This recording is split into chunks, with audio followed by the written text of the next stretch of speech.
Yeah. Salam əzizlərim, hər birinizi xoş gördük. Bugünkü baxışda biz sizə may ayı 2025-ci il Əqrəb bürcü doğuluşu olanları nə gözləyir? Bu deməkdir ki, bürcünüz Əqrəbdir. Oktyabr-noyabr ayları doğulmuşuq və yaxud astrologiyada ascendentiniz, günəşiniz Əqrəb bürcündədir anlayışım. Əziz Əqrəblər, ilk öncə olaraq gəlin baxaq mayda sizi nə gözləyir?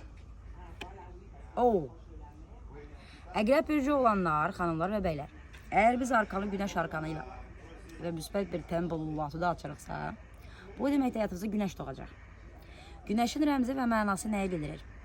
Bu arkanın simvolikası budur ki, həyatımızda günəş kimi doğan yeni enerjilər gəlir, yeni həyat gəlir. Ola bilsin, kimsə uşaq gözləyirsə, hamilə olan xanımların həyatına doğuluş olacaq yeni günəş. Çünki ağ atın üzərində biz uşaq görürük. Ola bilsin ki, kiminsə dövlət işlərində, hansısa işlər gözləyirlər, günəş doğacaq, işləriniz alınacaq. Ola bilsin ki, hansısa səyahət mövzuları var, planlarınız var, həyatla bağlı. Yəni, günəşin də gəlib həyatınıza can verməyi sistemi var və bu uğurlu olacaq. Yəni, nəyi düşünürsünüz? Başında bu arkan göstərir ki, hər nə də olsa, başının üstündə günəş var. Və mən günəş kimi Əqrəb bürcü olanların may ayına doğacağım. Və kartlar söylüyor ki, sizə hansısa bir təklif olacaq. Bu təklif, əgər kupanı bildirirsə, biz başa düşürük ki, hansısa hisslər və duyğular aləmimizi simvolizə eləyəcək bir şey olacaq. Yəni, əslində siz də bəlkə buna qarşı beklentiniz var, gözləyirsiniz. Amma biz burada biraz özündən küsmüş bir insan görürük ki, yəni sanki ona gələn təklifləri rədd edirmi? Və yaxud elə situasiyalar alınır ki, təkliflər ona gəlib çatmırmı? Və bununla bağlı insanın həyatında elə situasiyalar baş verir ki, deyir müəyyən biraz pisikmişmi, ummuşmu, küsmüş bir halda göstərirsiniz. Növbəti proses əslində kupa kralı, bu əgər xanımlar baxır və ya bəylər baxırsa, xanımlar üçün kupa kralı olacaq ki, həyatınızda hansısa bir kişinin daxil olmaq olacaq. Hansı ki, sizi həqiqətən sevəcək. Kupa kralı biraz sevgi, duyğular deməkdir, romantika deməkdir və həqiqətən qəlbi saf bir niyyətli kişi deməkdir. Və bu kişinin qəlbi əslində sizə çox açıqdır və kupa kralı biraz duyğulara çox qapılıb, emosionallaşa bilir və bəzən reallıqdan ayrıla bilir. Yəni, bu kupa krallarının müəyyən verilən vergi, yəni sevgi potensialıdır. Ola bilsin ki, xanımlar həyatınıza bu cür bəy daxil olacaq və günəş simvolunu bəlkə də kupa kralı ilə bu cür arkan söylüyor, 19-cu arkan. Bəylər baxırsa, həqiqətən sizin bu cür bəyə dönüşünüz olacaq. Yəni, harada ki, siz özünüzü kupa kralı kimi hiss eləyəcəksiniz. Yəni, aşıq olmuş olacaqsınız, həyatınızda sevdiyiniz bir qadın mı olacaq, bunu bildirir. Növbəti. Burada əqrəblərə bildirilir ki, əslində tuz kralı çox gözəl bir şeydir. Yəni, tuz, belə deyək, ası gəlibdir. Qılınc, belə deyək, ası, qılınc tuzu. Qılınc tuzu nəyi bildirir? Biraz içinizdə, daxilinizdə çox düşüncələrə gedə bilərsiniz. Müəyyən şeyləri tez anında kəsib atmaq, yəni çox radikal hərəkət etmək istəyə bilərsiniz və bəlkə də doğrusunuz. Yəni, bu prosesi kartlar göstərir ki, ola bilsin ki, may ayında hansısa bir situasiyalarla qarşılaşacaqsınız ki, çox radikal bir addımlar, yəni qılınc kimi kəsmək istəyəcəksiniz.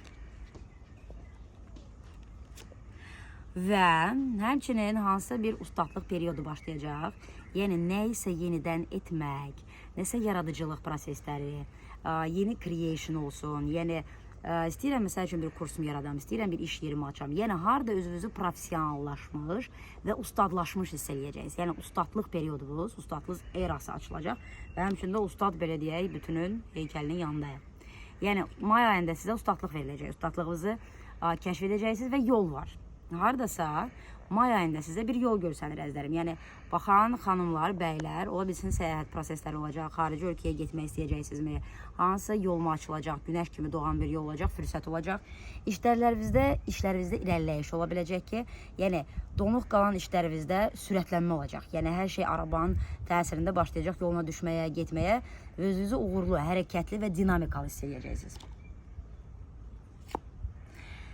Transformasiya, ölüm, yenilənmə, keçid yaşayacaqsınız may ayı və bu çox güclü bir total dəyişilim, total şəfalanma, total köhnə bir şeylərin həyatınızdan getməsi, və ölümün gəlməsi ani dərəcədə olacaq, anidən baş verəcək, gözləmədiyim halda olacaq və bu kart sizə söyləyəcək ki, mütləq hazırlıqlı olmalısınız və tuz kralı da radikallığı burada söyləyəcək ki, bəzi şeyləri həqiqətən də tuza görə asıb kəsib tullamalıyıq, tez anında qərar, hərəkət, dəyişim, transformasiya.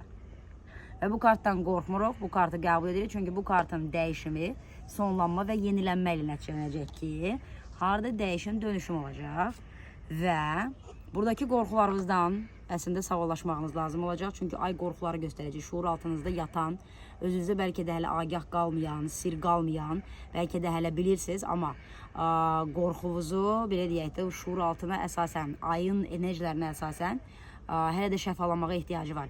Yəni bu transformasiyanı gözləyirsiniz əslində və istədiyiniz transformasiya olacaq. Dərin dəyişim, dönüşüm olacaq. Fortuna.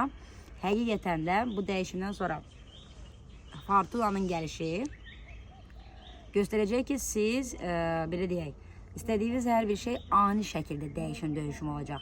Yəni, məsəl üçün, insanla yola çıxdım, birdən mənim istədiyim işimə əldə ediləcək insan oldu və göylərin bir uğuru kimi qismətinizin açılmağı, bəxtin açılmağı və Fortuna bunu söyləyəcək ki, mən Fortuna kimi gələcəm. Yəni, sən sanki hiss eləyəsən ki, ay bunu nail mi deyilsən, layiq mi deyilsən, belə bir fikirlər. Amma Fortuna bizə bunu söyləyir ki, mən daima uğur verirəm.